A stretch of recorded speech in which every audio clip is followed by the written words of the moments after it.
msikilizaji, sasa Mheshimiwa Kaimu Waziri wa Biashara na Maendeleo ya Viwanda, Mheshimiwa Sharifu Ali Sharifu anawasilisha hotuba ya makadirio ya mapato na matumizi ya Wizara ya Biashara na Maendeleo ya Viwanda kwa mwaka 2026-2027. Kwa madhumuni ya kupokea, kupitia, kuzingatia, kujadili na hatimaye kuidhinisha makadirio ya mapato na matumizi yanayojumuisha fungu 017 la Wizara ya Biashara na Maendeleo ya Viwanda kwa kazi za kawaida na maendeleo kwa mwaka wa fedha 2026-2027. Mheshimiwa Mwenyekiti, kabla sijaanza hotuba hii, naomba kumshukuru Mwenyezi Mungu mtukufu kwa kutuwezesha kuendelea kutekeleza majukumu yetu chini ya uongozi wa Mheshimiwa Dr. Hussein Ali Mwinyi, Rais wa Zanzibar na Mwenyekiti wa Baraza la Mapinduzi. Naomba kutumia fursa hii kumpongeza kwa uongozi wake mahiri na jitihada anazozichukua kuwatumikia wananchi wa Zanzibar. Mheshimiwa Mwenyekiti, pia nachukua fursa hii kumpongeza sana Mheshimiwa Makamu wa Pili wa Rais Hemed Suleiman Abdullah kwa kuendelea kusimamia na kuratibu shughuli za serikali na kutekeleza ilani ya Chama cha Mapinduzi kwa kipindi cha mwaka 2025-30 pamoja na mipango yote ya maendeleo ikiongozwa na dira ya maendeleo ya 2050. Mheshimiwa Mwenyekiti, nachukua fursa hii pia kukushukuru wewe binafsi pamoja na Spika na Naibu Spika na wenye viti wa kamati za kudumu za baraza katika kuliongoza baraza hili na kwa maelekezo wanayotupa ambayo yanalenga kuimarisha utendaji kazi. Mheshimiwa Mwenyekiti, kwa namna ya kipekee naishukuru Kamati ya Utalii, Biashara na Kilimo chini ya uongozi wa Mheshimiwa Fatma Ramadhani Mohamed, Mheshimiwa Dr. Mohamed Ali Suleiman na wajumbe wote wa kamati kwa michango, ushauri, mashirikiano na miongozo wanayotupatia wakati wote wa utekelezaji wa majukumu yetu. Mheshimiwa Mwenyekiti, baada ya shukrani na maelezo hayo ya awali, naomba kuanza kutoa hotuba hii kwa kuwasilisha utekelezaji wa malengo ya bajeti ya wizara kwa mwaka wa fedha 2025-26 na hatimaye kuwasilisha mapendekezo ya bajeti kwa mwaka wa fedha 2026-27. Naomba hotuba kamili pamoja na muhtasari ionekane kwenye Hansard. Mwenendo wa biashara kati ya Zanzibar na nchi nyingine duniani. Mheshimiwa Mwenyekiti, ukuzaji wa masoko na usafirishaji wa bidhaa nje umepelekea hali ya biashara kwa ujumla kuimarika, ambapo kwa mwaka 2025 Zanzibar ilifanya biashara yenye thamani ya shilingi trilioni 2.6 ikilinganishwa na shilingi trilioni 1.8 kwa mwaka 2024, ambazo ni sawa na ongezeko la asilimia 41.9. Bidhaa zilizosafirishwa kwenda nje ya nchi ni pamoja na karafuu, vitenge, kanga, mwani, mazao ya baharini, vyuma vya chakavu, makapi ya ngano na ngozi za ng'ombe, na bidhaa zilizoagizwa ni pamoja na bidhaa za chakula, dawa na vipuri vya magari. Mheshimiwa Mwenyekiti, Zanzibar ilisafirisha nje bidhaa yenye thamani ya shilingi bilioni 92.4 kwa mwaka 2025 ikilinganishwa na usafirishaji wa bidhaa yenye thamani ya shilingi bilioni 105.3 mwaka 2024. Kiwango hicho cha usafirishaji kimepungua kwa asilimia 12.2, na hii imetokana na usafirishaji mdogo wa karafuu na bidhaa ya mwani. Bidhaa hizo zilisafirishwa katika masoko ya China, Kenya, Komoro, Msumbiji, Afrika ya Kusini, Madagascar, Singapore, nchi za Falme za Kiarabu, Indonesia, India, Denmark, Bangladesh na Oman. Mheshimiwa Mwenyekiti, kwa upande wa uagiziaji bidhaa, Zanzibar iliagiza bidhaa zenye thamani ya shilingi trilioni 2.5 kwa mwaka 2025 ikilinganishwa na uagiziaji wa bidhaa zenye thamani ya shilingi trilioni 1.64 kwa mwaka 2024, sawa na ongezeko la asilimia 51 ikilinganishwa na mwaka 2024. Bidhaa ambazo Zanzibar imeagiza kutoka nchi za nje ni pamoja na mafuta, bidhaa za viwandani, vyombo vya usafiri, nguo na bidhaa za chakula. Bidhaa hizo zimetoka nchi za Falme za Kiarabu, China, India, Pakistan, Brazil, Uturuki na Vietnam. Biashara baina ya Zanzibar na Tanzania bara. Mheshimiwa Mwenyekiti, kwa kipindi cha mwaka 2025 Zanzibar ilisafirisha bidhaa kwenda Tanzania bara zenye thamani ya shilingi bilioni 90.5 ikilinganishwa na bidhaa zenye thamani ya shilingi bilioni 106.3 zilizosafirishwa mwaka 2024. Miongoni mwa bidhaa zilizosafirishwa kwenda Tanzania bara ni pamoja na chuma chakavu, mafuta ya kupikia, mchele wa basmati na bidhaa nyingine za vyakula vya makopo. Aidha, katika kipindi cha mwaka 2025, Zanzibar iliagiza kutoka Tanzania bara bidhaa yenye thamani ya shilingi bilioni 400.64 ikilinganishwa na uagiziaji wa bidhaa zenye thamani ya shilingi bilioni 382.5 kwa mwaka 2024. Miongoni mwa bidhaa hizo ni pamoja na mchele, mbatata na bidhaa za mboga mboga. Hali ya chakula na bei katika soko la Zanzibar. Mheshimiwa Mwenyekiti, hali ya uwepo wa bidhaa muhimu za chakula hapa nchini inaendelea kuridhisha na vyakula vyote muhimu vinaendelea kupatikana bila usumbufu. Kwa upande wa bei za bidhaa muhimu za chakula kama vile mchele, unga wa ngano, sukari na mafuta ya kupikia katika masoko ya ndani zinaendelea kuwa tulivu. Hali hii imetokana na uwepo wa bidhaa hizo kwenye mzunguko pamoja na wizara kusimamia hali ya ushindani halali wa bei katika soko. Aidha, uzalishaji wa unga wa ngano umeendelea kuimarika ambapo jumla ya tani 63,281 za unga wa ngano zimezalishwa katika kiwanda cha Zanzibar Milling kwa kipindi cha Julai 2025 hadi 26. Na uzalishaji wa sukari katika kiwanda cha sukari Mahonda, jumla ya tani 5,379 za sukari zimezalishwa katika kipindi cha Julai 2025 hadi Machi 2026. Mwenendo wa viwanda. Mheshimiwa Mwenyekiti, sekta ya viwanda inaendelea kuwa muhimili mkuu wa uchumi wa taifa. Kwa mwaka wa fedha 24/25, mchango wa sekta ya viwanda katika pato la taifa ulifikia asilimia 20.8. Aidha, kwa kipindi cha miezi 9 Julai mpaka Machi 2025-26, mchango wa sekta ya viwanda kwenye pato la taifa umefikia asilimia 19.3. Matarajio ni kufikia zaidi ya asilimia 20 ifikapo mwezi Juni 2026. Mheshimiwa Mwenyekiti, kwa ujumla sekta ya viwanda inaendelea kuimarika kutokana na ongezeko la uzalishaji viwandani pamoja na kuongezeka kwa uwekezaji katika miradi mikubwa ya kimkakati hasa katika sekta ya ujenzi, maji na umeme inayochochea shughuli za viwanda. Ongezeko hili linatokana na kuanzishwa kwa viwanda vipya ambavyo ni Maisha Bottlers Limited kinachozalisha vinywaji baridi kilichoko Maruhubi, Ikram Bottlers and Creamery Limited kinachozalisha maji ya kunywa kilichopo Hanyegwa Mchana, Altu Pet Food Manufacturing Company Limited kinachozalisha chakula cha paka kilichopo Kiembe Samaki, Mama Africa kinachozalisha nguo kilichopo eneo la viwanda Dunga Zuze, na Flying Fox kinachozalisha unga wa ngano kilichopo Finya, mkoa wa Kaskazini Pemba. Vile vile, wizara inaendelea na jitihada za kuhamasisha wawekezaji wa ndani na nje ya nchi kwa kushirikiana na mamlaka ya ZIPA katika maeneo ya viwanda Dunga Zuze.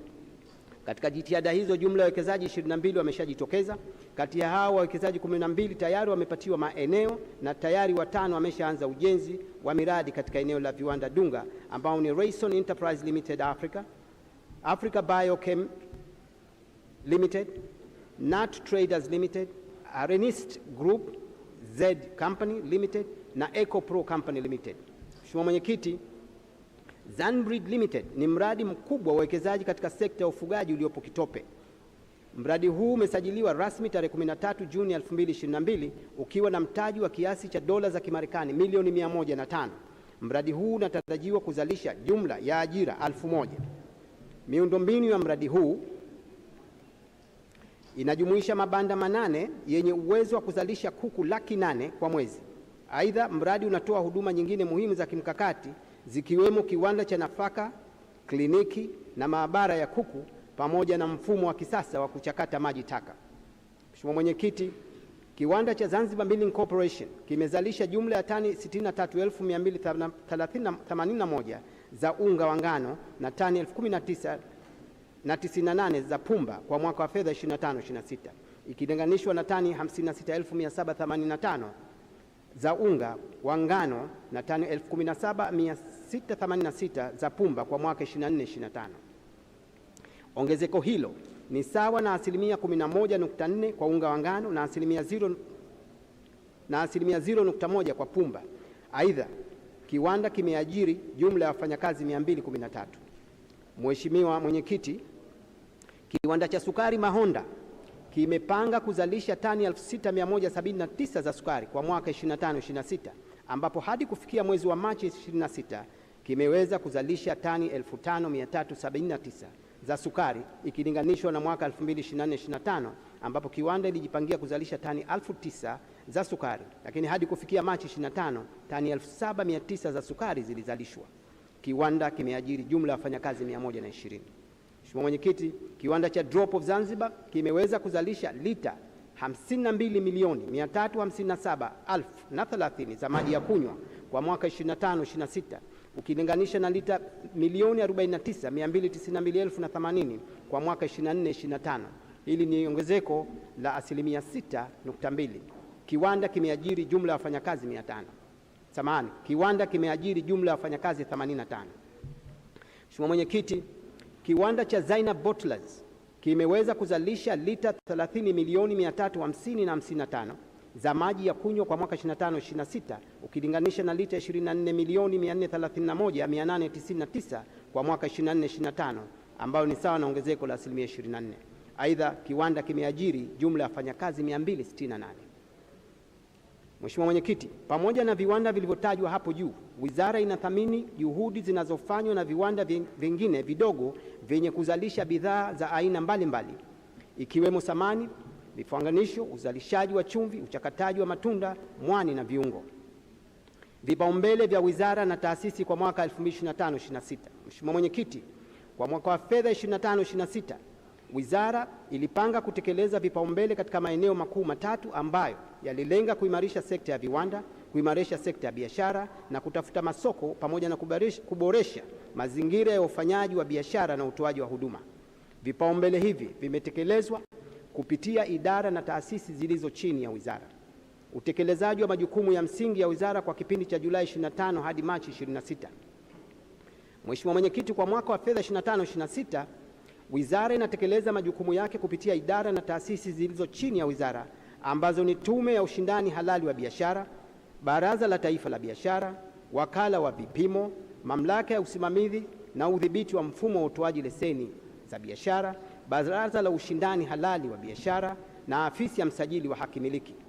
Aidha, wizara inasimamia utekelezaji wa taasisi zinazojitegemea ambazo zipo chini ya wizara zikiwemo Taasisi ya Viwango Zanzibar, Wakala wa Usajili Biashara na Mali Zanzibar, ZSTC, Kampuni ya Mwani Zasco ambayo kwa sasa imehamishiwa Wizara ya Uchumi wa Bluu na Uvuvi.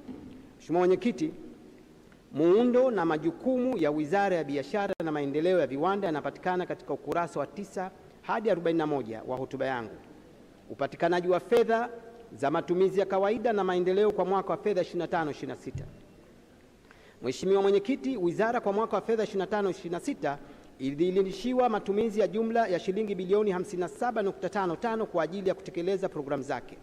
Kwa kipindi cha Julai 25 hadi Machi 26, wizara ilipanga kutumia jumla ya shilingi bilioni 55.12.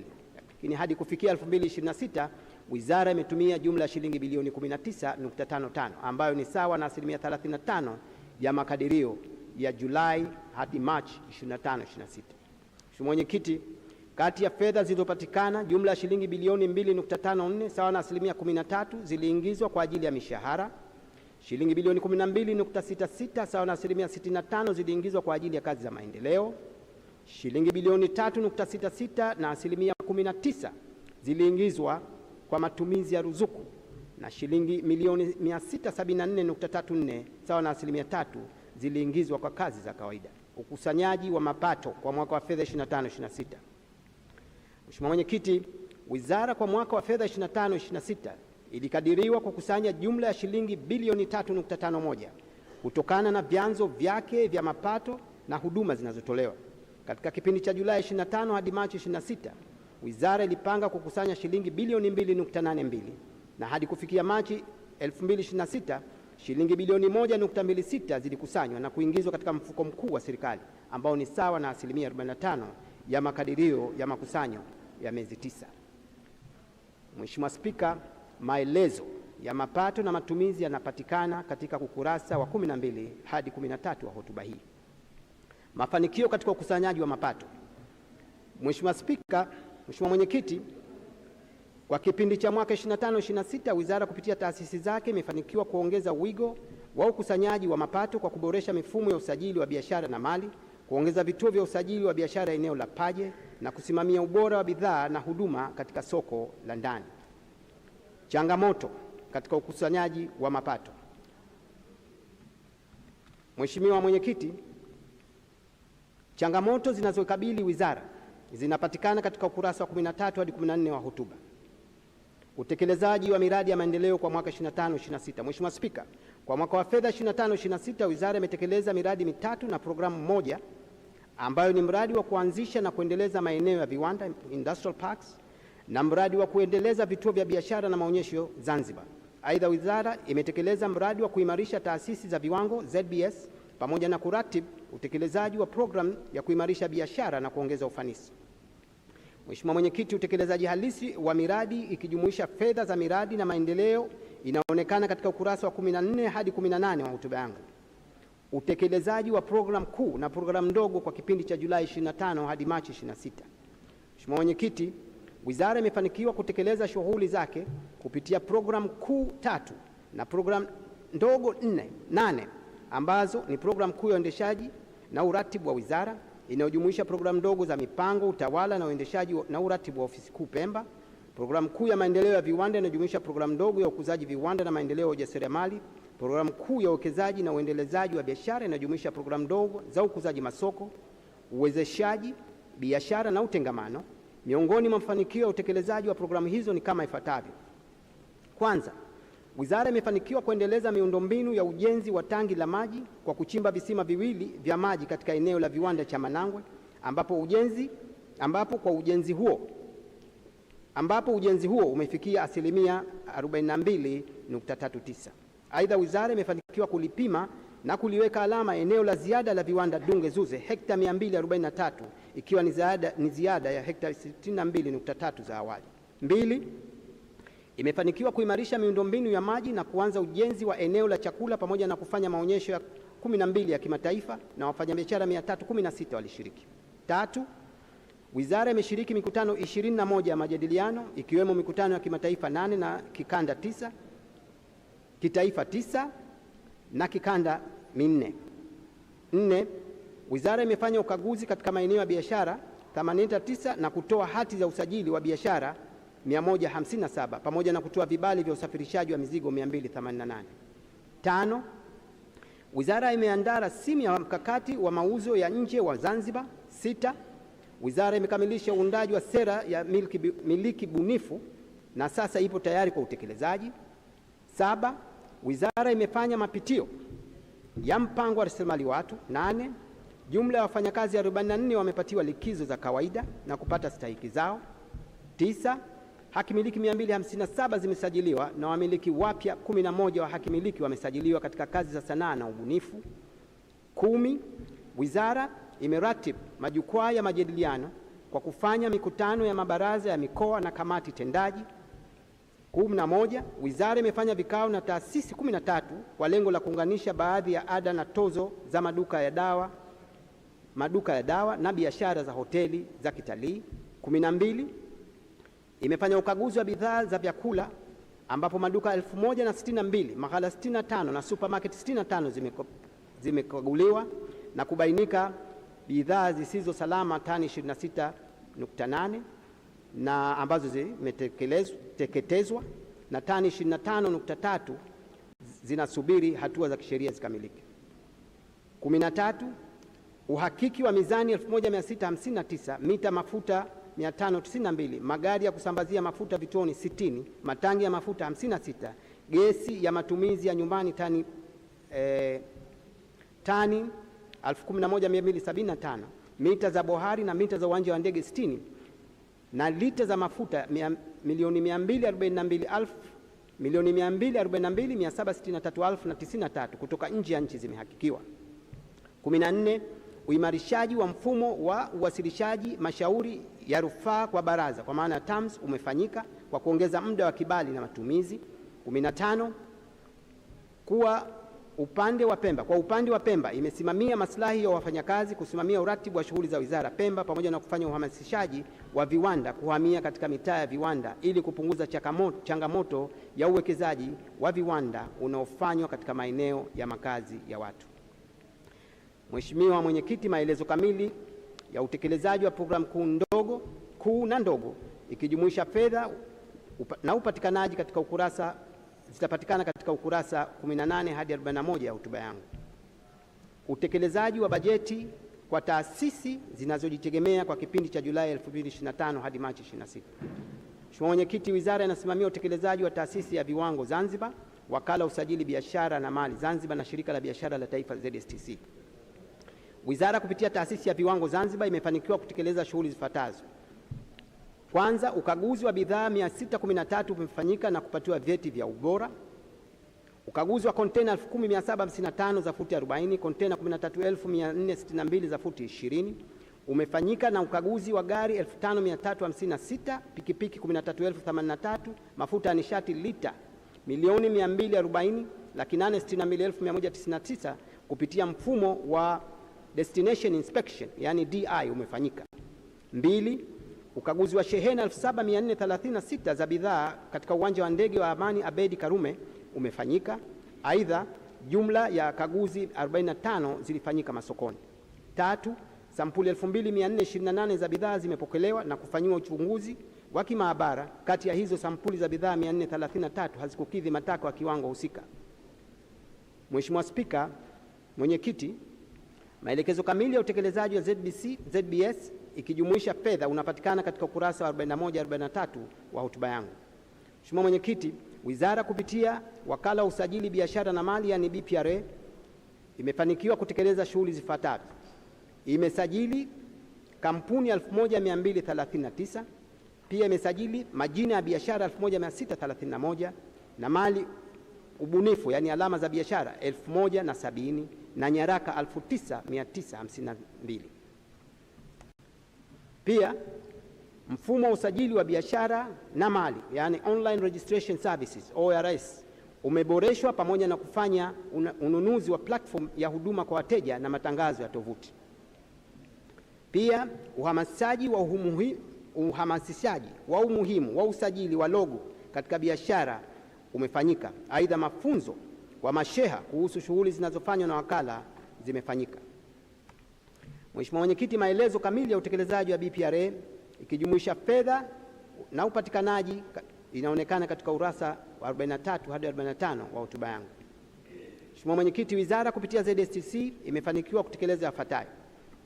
Ununuzi wa tani 5,616 za karafuu kavu kwa shilingi bilioni 83.9, tani 793.2 za makonyo kwa shilingi bilioni 1.57 kupitia msimu wa wastani wa vuno la karafuu kutoka kwa wakulima umefanyika. 2.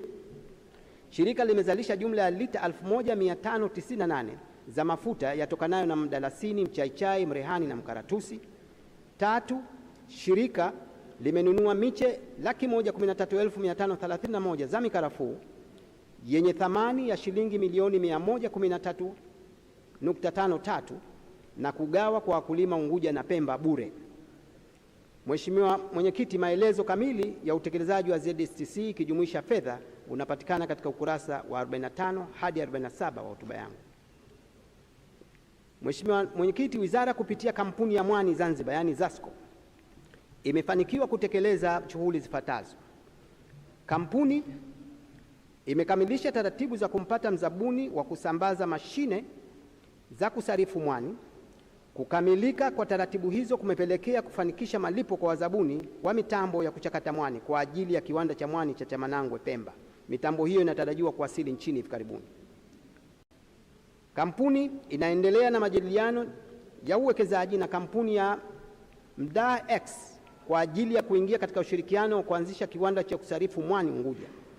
Majadiliano hayo yamepelekea kuanzisha kampuni ya ubia baina ya ZASCO na Mdaa X ambayo inaitwa Mwani Blue kwa ajili ya kusarifu mwani na kutoa mazao mbalimbali ya mwani. Katika kuimarisha bidhaa ya mwani, kampuni ilifanya jitihada za kutafuta masoko ya mwani na kununua mwani kwa wakulima.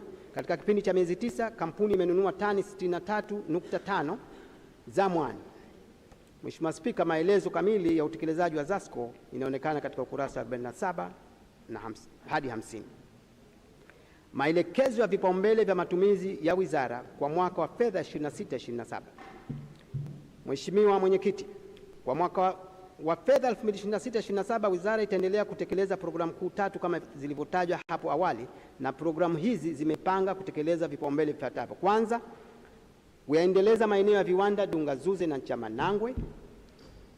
Pili, ujenzi wa uzio kuzunguka maeneo ya viwanda Dungezuze na Chamanangwe. Tatu, ujenzi wa barabara katika maeneo ya viwanda Chamanangwe. 4, kuendeleza ujenzi wa tangi la maji katika eneo la viwanda Chamanangwe. 5, kuendeleza ujenzi kwenye eneo la maonyesho ya kibiashara Dimani. 6, kuandaa mkakati wa uimarishaji biashara pamoja na mwongozo wake. 7, kufanya mapitio ya sheria ya biashara ya mwaka 2013 na kanuni zake ikiwemo kanuni ya vyuma chakavu, sheria ya leseni ya mwaka 1983, kanuni ya sheria namba 1 ya mwaka 2025 na sheria ya hakimiliki namba 14 ya mwaka 2003.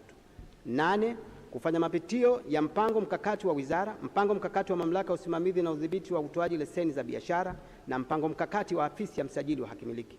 9, kuanzisha mfumo wa udhibiti wa bidhaa bandia. 10, kuunganisha mfumo wa TAMS na mfumo wa Mahakama Kuu na Mahakama ya Rufaa ya Tanzania. Na 11, kufanya tafiti za malighafi zinazopatikana Zanzibar kwa ajili ya uzalishaji, kwa ajili ya uanzishwaji na uendelezaji wa viwanda vya ndani na tafiti za bidhaa zinazotumiwa na wageni, kutathmini uwezo wa uzalishaji na mahitaji na masoko. Vipaumbele kwa taasisi zinazozitegemea za wizara kwa mwaka 2026/27. Mheshimiwa Mwenyekiti, kupitia ZBS imepanga kutekeleza vipaumbele vifuatavyo: uendelezaji wa maabara za kemikali, chakula, uhandisi, ujenzi, uhandisi mitambo, umeme na elektroniki na metrolojia MAS. Pili, kuweka mfumo wa ISQMT na digital katika taasisi utakaofanikisha mifumo katika kurahisisha utekelezaji wa utoaji wa huduma wa kazi za taasisi. Tatu, kupata ithibati accreditation ya maabara 5 na ithibati ya kituo cha ukaguzi wa vyombo vya moto kwa kutumia kiwango cha ISO 17020-2012. 4, ujenzi wa ofisi na maabara Chamanangwe Pemba na ujenzi wa jengo la upimaji test house eneo la viwanda Dungazuze. Kupitia BPRA imepanga vipaumbele vifuatavyo: kuimarisha na kutengeneza mifumo ya usajili wa mali na biashara na kuhamasisha jamii ili kuongeza urasimishaji wa biashara na kuchochea ukuaji wa uchumi.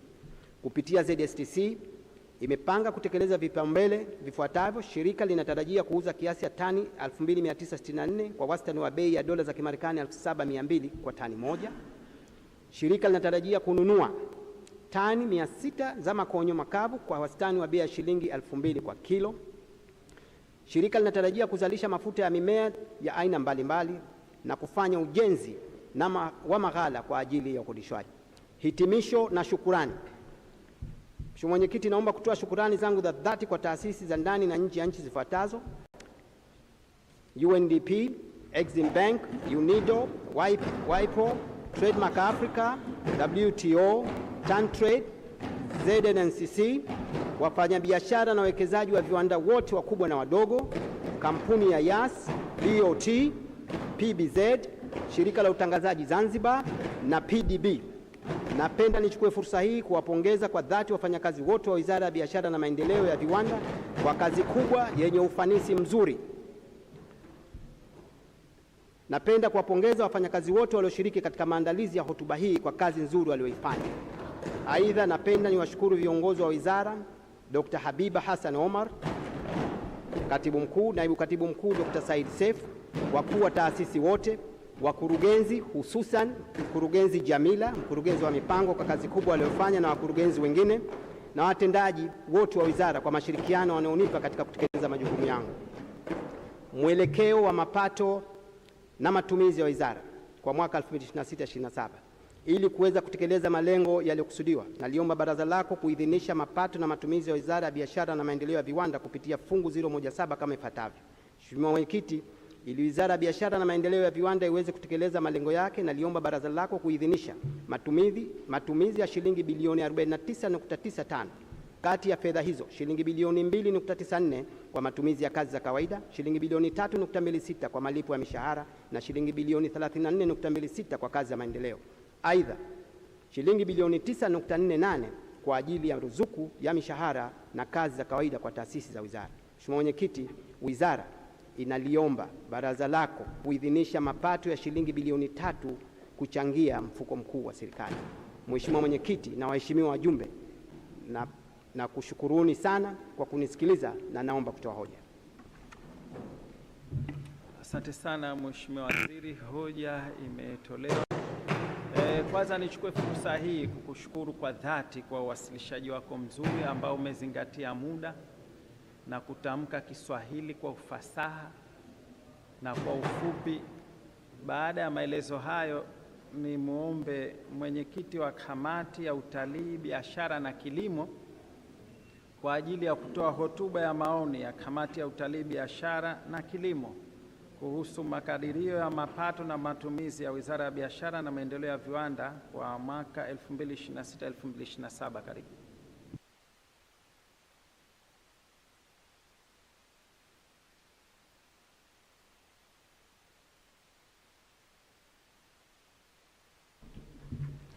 Asante Mheshimiwa Mwenyekiti.